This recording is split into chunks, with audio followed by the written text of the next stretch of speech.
Baik, bismillahirrahmanirrahim. Assalamualaikum warahmatullahi wabarakatuh. Nah, pada kesempatan kali ini saya akan menjelaskan materi mengenai nematoda Pratylenchus barasiorum pada kacang tanah. Nah, sebelum itu, perkenalkan saya Aldi Saputra Dalimunte dengan NIM D1A023369. Selanjutnya adalah latar belakang. Kacang tanah Arachis hypogyea L itu merupakan tanaman pangan penting di Indonesia sebagai sumber protein dan minyak nabati. Namun produktivitasnya sering menurun akibat serangan organisme pengganggu tanaman, terutama nematoda parasit ular tanah. Salah satu spesies yang paling merusak adalah Pratylenchus barasiorum atau nematoda lesi akar yang bersifat endoparasit migratori dan mampu menembus serta merusak jaringan akar tanaman. Serangan nematode ini menyebabkan bercak coklat pada akar, pertumbuhan kerdil, daun menguning, dan hasil panen menurun. Selain itu, infeksinya dapat memperparah serangan patogen lain seperti Fusarium dan Rhizoctonia. Oleh karena itu, pemahaman tentang biologi dan mekanisme infeksi Pratylenchus barasiorum sangat penting sebagai dasar dalam pengembangan strategi pengendalian yang efektif untuk menjaga produktivitas kacang tanah. Kemudian ada taksonomi Pratylenchus barasiorum. Pratylenchus barasiorum termasuk dalam famili Pratylencidae ordo Tilensida, yang dikenal sebagai kelompok nematoda parasit tanaman dengan stilet halus dan bentuk tubuh silinder ramping. Klasifikasinya sebagai berikut, ada kingdomnya Animalia, phylum Nematoda, klase Carnithae, ordo Tilensida, famili Pratylencidae, genus Pratylenchus, spesies Pratylenchus barasiorum. Nah, ciri-ciri Pratylenchus barasiorum: tubuh ramping dan silindris 0,4 sampai 0,7 mm, kutikula dengan garis lurus atau annulasi, ujung ekor meruncing, stilet kurang lebih 16 sampai 18 mikrometer, terlihat jelas di bagian anterior, tidak ada pembengkakan tubuh, berbeda dengan nematoda puru akar. Postur tubuh cenderung melengkung atau menggulung. Siklus hidup Pratylenchus barasiorum. Yang pertama, telur diletakkan oleh betina di dalam jaringan atau di permukaan akar inang. Di dalam telur berkembang embrio hingga menjadi juvenil pertama. Pada tahap juvenil pertama, perkembangan sepenuhnya di dalam telur dan menetas menjadi juvenil kedua. Tahap juvenil 1 tidak aktif menyerang tanaman. Pada tahap juvenil kedua, merupakan tahap infeksi yang aktif menyerang akar. Juvenil kedua menembus jaringan akar melalui zona elongasi atau daerah rambut akar menggunakan stilet untuk menghisap cairan sel. Setelah itu, juvenil kedua ini bermigrasi di dalam korteks akar menyebabkan luka dan lesi coklat.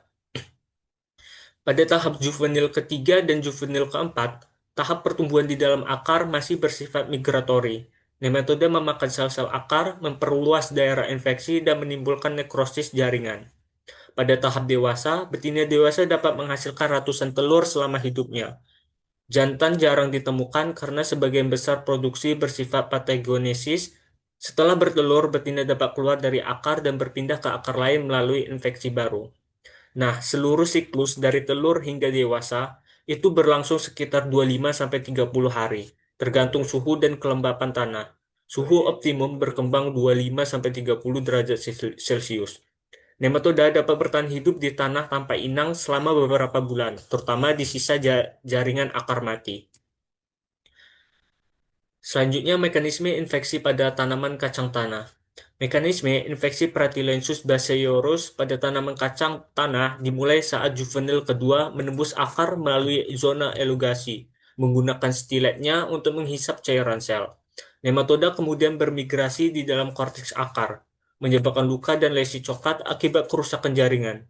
Aktivitas ini menghambat penyerapan air dan unsur hara, sehingga tanaman tapak kerdil, daun menguning, dan hasil panen menurun.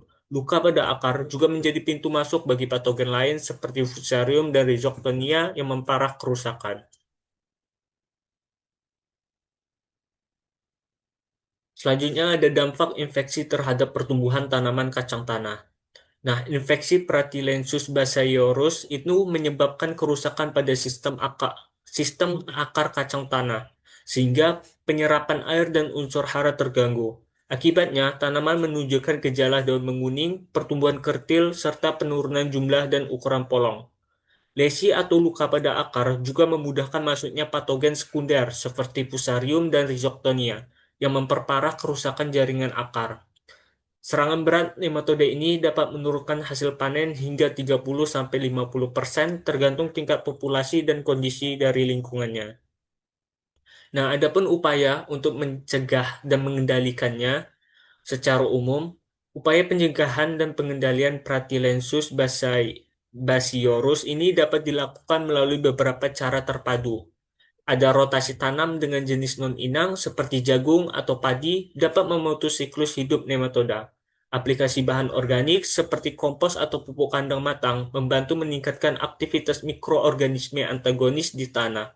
Penggunaan agen hayati seperti jamum, Pseudomyces, Licasinus, dan Trichoderma spp juga efektif memangsa telur serta juvenil nematoda. Selain itu, solarisasi tanah dengan plastik transparan sebelum tanam dapat menekan populasi nematoda melalui peningkatan suhu tanah. Pendekatan ini akan lebih efektif jika disesuaikan dengan pengetahuan tentang siklus hidup dan waktu aktivitas infeksi nematoda di lapangan.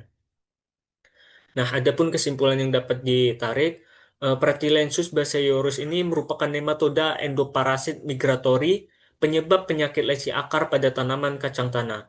Nematoda ini menyerang akar dengan cara menembus dan bermigrasi di dalam jaringan, menyebabkan luka, nekrosis, serta gangguan penyerapan air dan unsur hara. Akibatnya, tanaman menjadi kerdil, daun menguning, dan hasil panen menurun, karena sifatnya yang mampu bertahan di tanah tanpa inang dan berinteraksi dengan patogen lain. Pengendalian nematoda ini cukup sulit.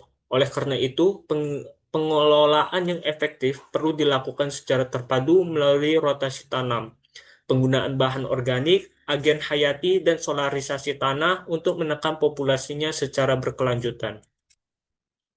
Nah, mungkin hanya itu pemaparan materi yang dapat saya sampaikan. Lebih dan kurangnya saya mohon maaf. Saya akhiri. Wassalamualaikum warahmatullahi wabarakatuh.